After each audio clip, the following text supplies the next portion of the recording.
Okay, I think we're ready to roll again. So welcome back everyone to this second session, again looking at eco-museums and community museums.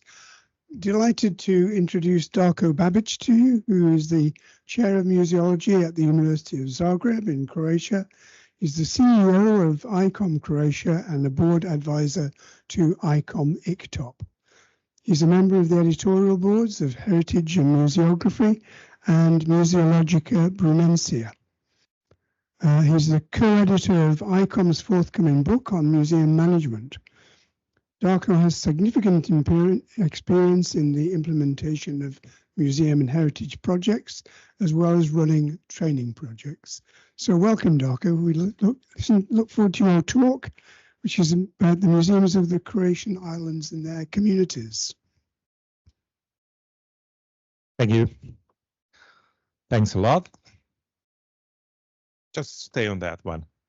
I'm happy that I'm here with you, and I'm happy for sharing part of my consultancy work in this case, and my connection with the islands, especially Croatian islands, are so strong. No matter I was born and raised in a capital, which is not on an island in Croatia, but anyhow, I have quite a lot of Mediterranean blood in my body, so it's not so strange I'm sharing that. So we can go to this next one.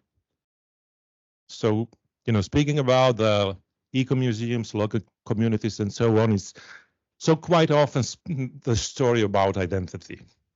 And of course, I'm guessing many of you are familiar with Croatia anyhow. Speaking about Croatian identity is part of the story when we're speaking about the cultural heritage and so on. So you can see 5 out of 10 of Croatian UNESCO World Heritage Sites. Maybe you'll recognize some, maybe not. Let's go to the next slide, please. There's more of them, 3 more coming from cultural side and 2 coming from natural side. Maybe again, you recognize some of them and so on. Anyhow, trying to explain identity of Croatia and everything connected, and there is Croatia. This helps a little bit. Something else helps much more. Next slide. And that's it. In Europe, fine. Croatia is, easy to recognize. Around the world, this works. Nothing else. Anyhow, there is another thing which Croatia could be recognized, and it is recognized around the world, and that's islands. More specific coast, Adriatic coast. So this kind, or the next one, just 2 of beautiful image of some parts of Croatian islands we are discussing partly here. Next one, please.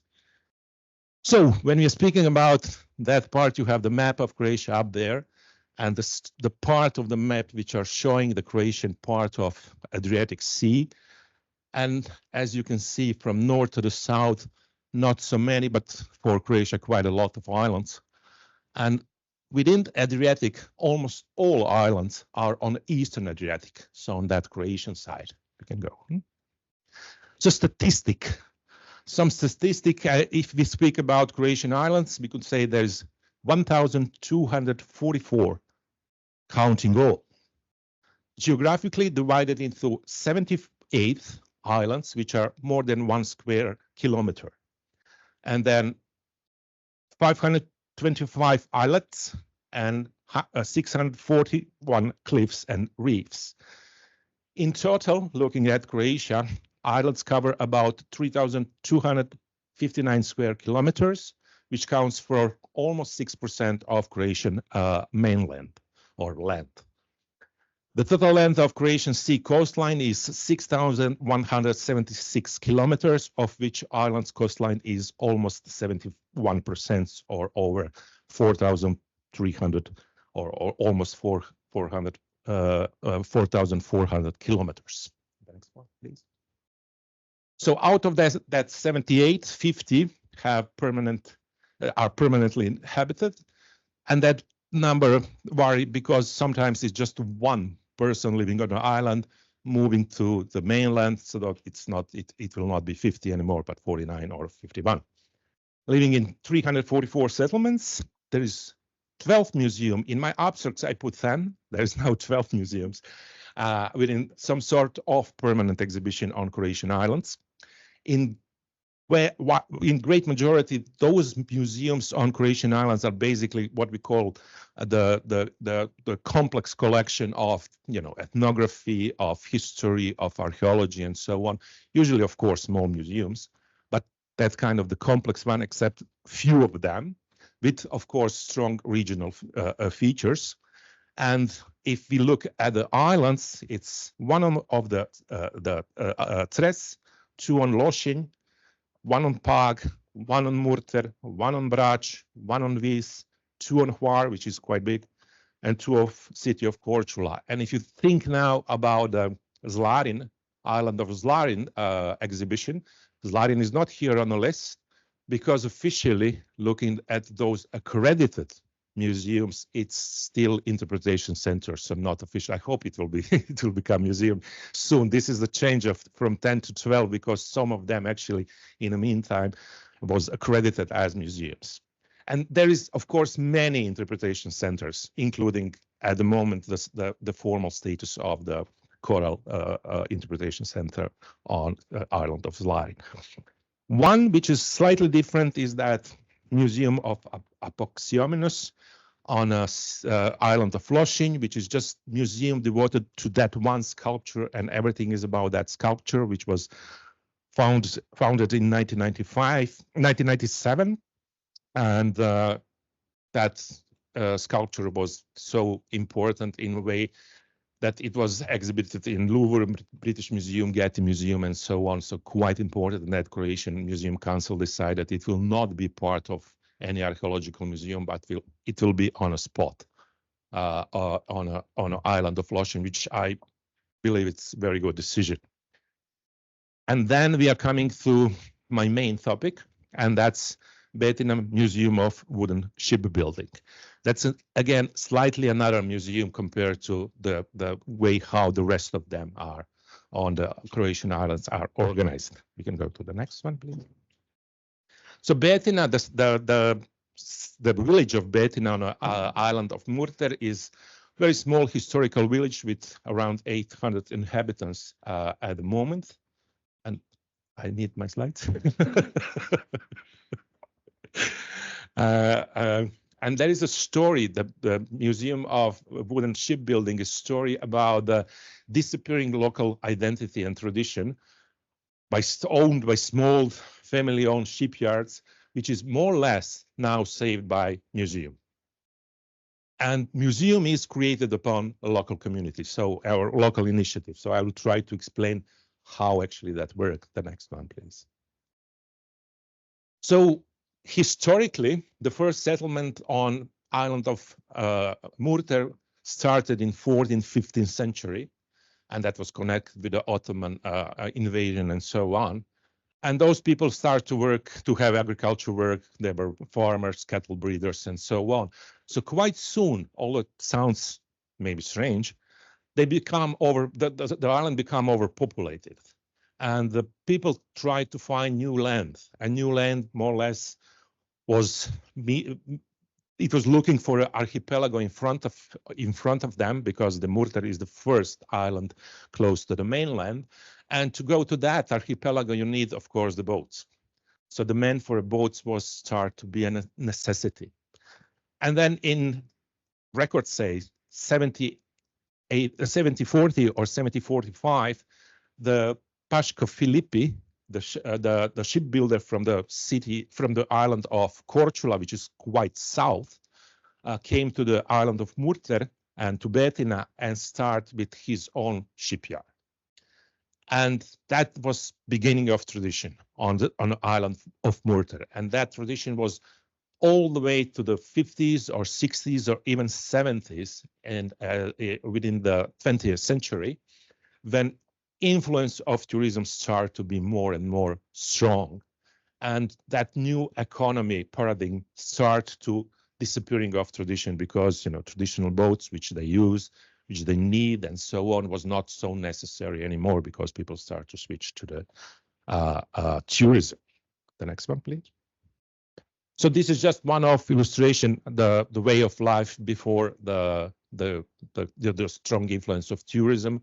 So going by the small boats, usually the boats we are discussing here are 5 to 8 meters long, this kind of, and going to islands around, having the small part of the fields, small part of the space for any kind of agricultural production or the sheep breeding and this kind of the stuff, and going from by boats to that islands, going back to the island of Murter.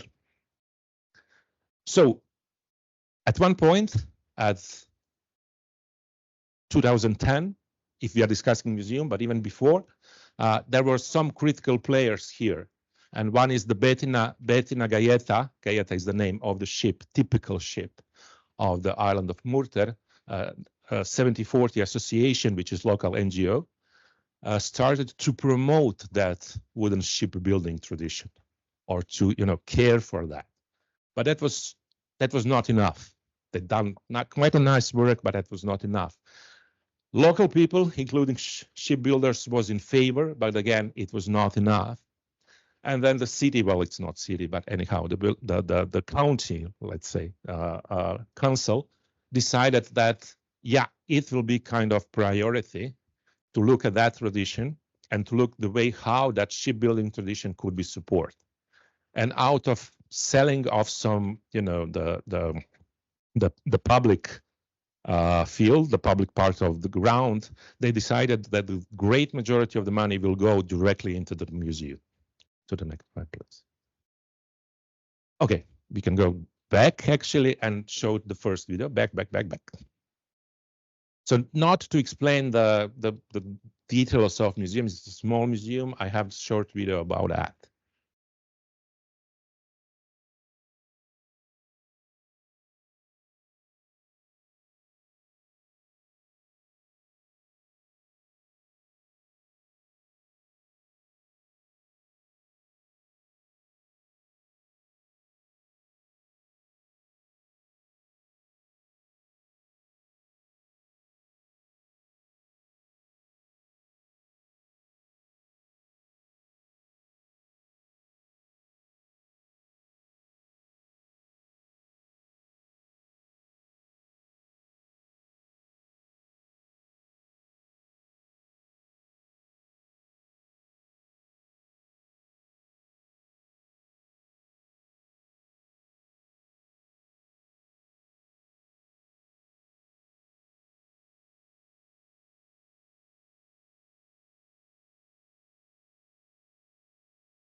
Stay here. We will use another video before the presentation.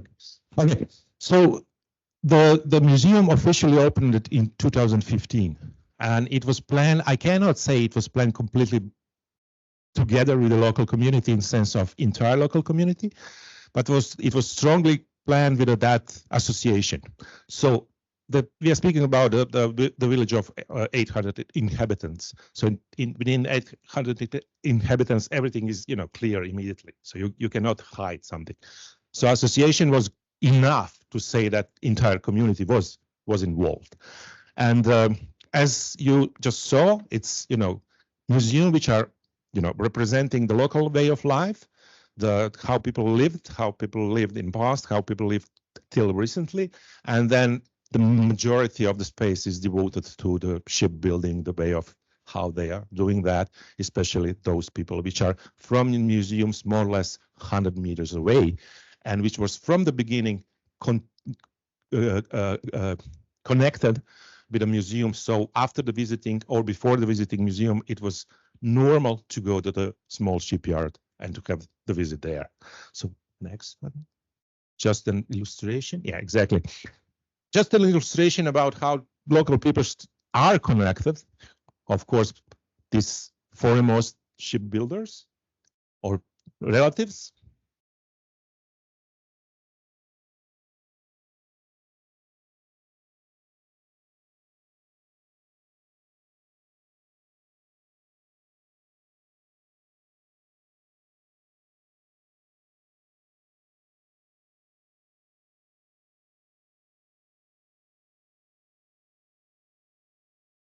You can go to the slides. So to try to explain, actually what happened as with development of tourism, of course, the people still continue to use the boat, but people start to use more and more plastic boats. And tradition of the traditional boats start to disappear. What happened with museum, actually, it was, order from here and there, one per year, and there's, 5 small shipyards. So start to, dismiss and just, it was matter of the time, well, it will disappear completely. With initiative and then with a museum, people start to look at, again, at these kind of the ships and start to make the orders or repairing of their boats. So it starts to be, again, something which is quite normal. And the important part was, it was local people start to do that. And beside them, the people from outside start to order the boats because of the, the promotion of the museum, the activities of museums, and so on. So actually, really, through museums, we have influence of the shipbuilders. And stop here, please. And then the next step, which actually museum done, that in 2019, they, as I'm saying here, they created Eco Open Air Museum. Probably that kind of syntax does not exist, but connection in between Open Air Museum and Eco Museum is quite clear. So what happened? This is the old port from 1920s, the image of the old port from 1920s. So museum actually got concession or right to manage the part of the port, and the manage in a way that, as they decided, only a wooden boat could port there. And that was by the full support of the local community. No matter some of the people from local community have the plastic, but they accept it. And the practice was registered as a part of intangible heritage list practices of the Republic of Croatia. The next one, please.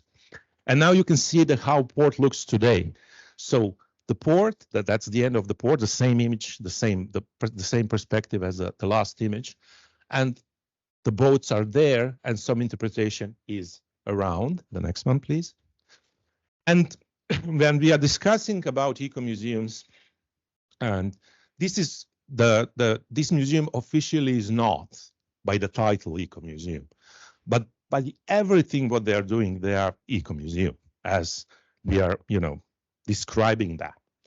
And I know that Professor Peter, you for a long time had and discussed that measuring impact, which is always important, how to measure impact. And we can find different kind of statistics and the way how we can do that.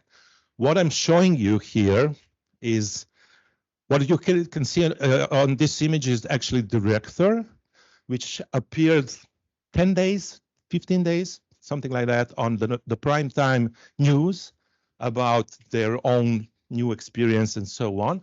So I use that image because it's just nice and she's young.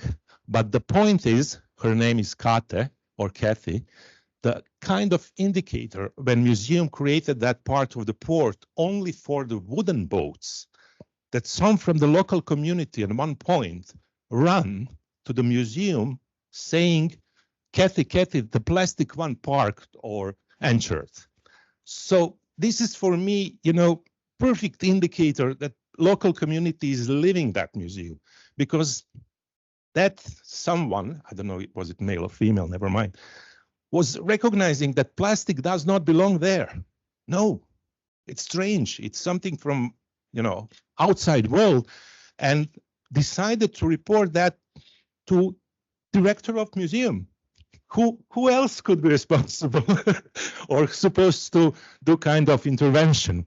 So I'm putting here like museum police. I don't think about museum police, but in a way that sounds like museum police who will regulate this kind of the stuff. Okay, the next one, please.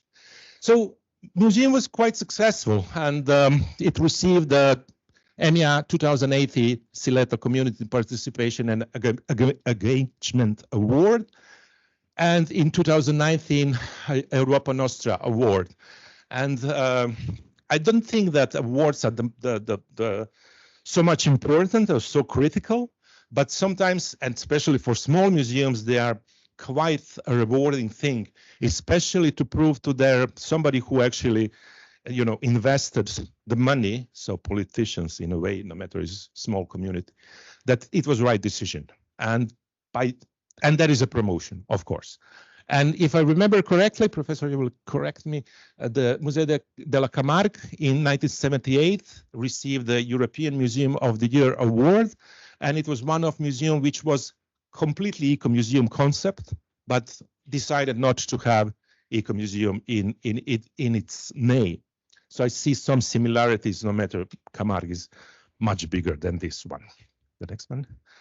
So I'm stopping here, except another video, which is not so long, just to show you the difference in between, having few boats, wooden boats, before, and then situation, watch what they have now when they organized the race in late August by the repaired or new built wooden boats, please.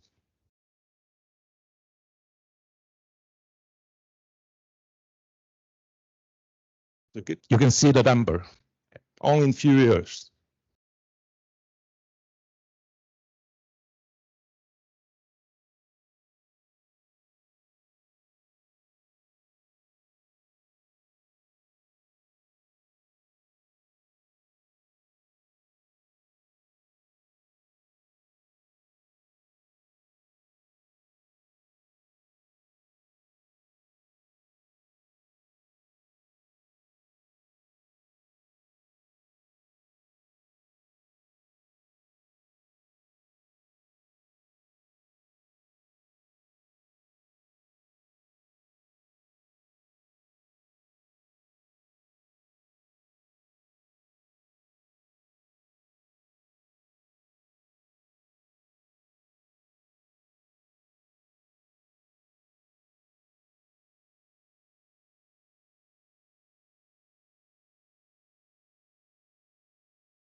So there's more nice image of this, but let's stop here.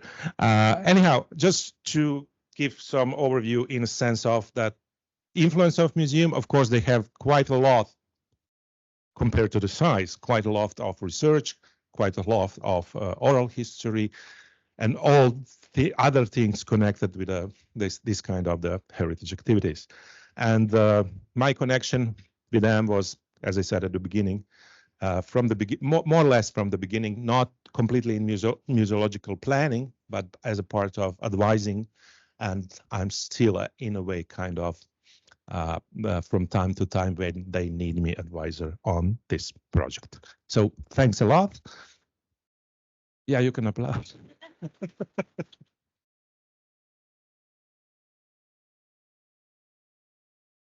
Darko, thank you very much. I think we're probably all booking our holidays now. But no, the one on those boats, beautiful, absolutely fantastic.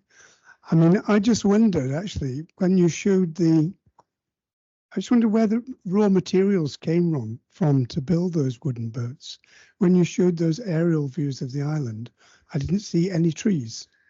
So maybe that's why. Maybe they've all gone into boats. But it's much more demanding. It's much more demanding now than before, but still, you know, in Croatia you can still find the trees. Maybe not directly on the spot there, but a little bit far away.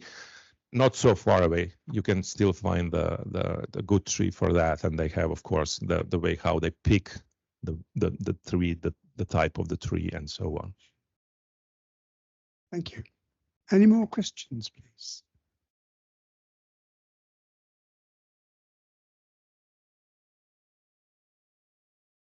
Just a quick one, just to kind of understand better the kind of the ecology of the space where you are.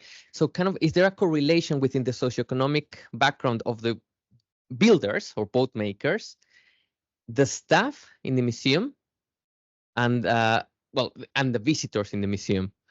So is there any correlations, or is there a difference in terms of communication and relationships? Well, when you speak about the small community as this one, more or less any person in a village will be somehow connected with a shipbuilder. So if you support the shipbuilder, you support the family. The director of the museum or some staff are connected too.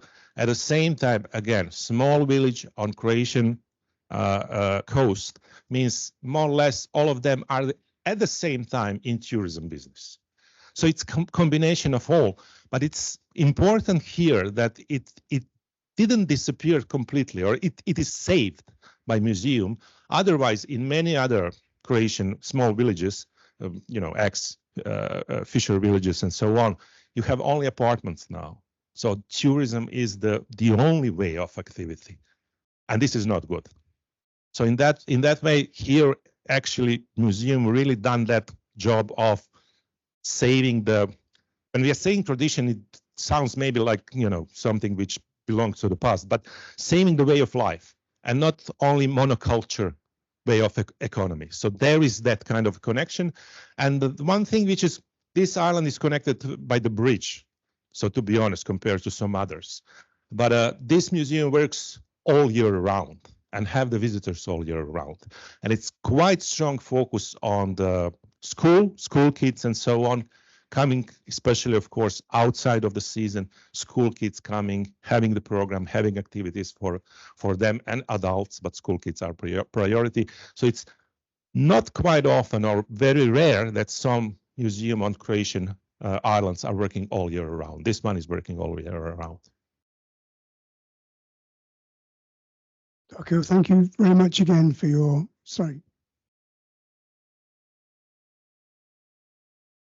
Thank you very much indeed for your presentation.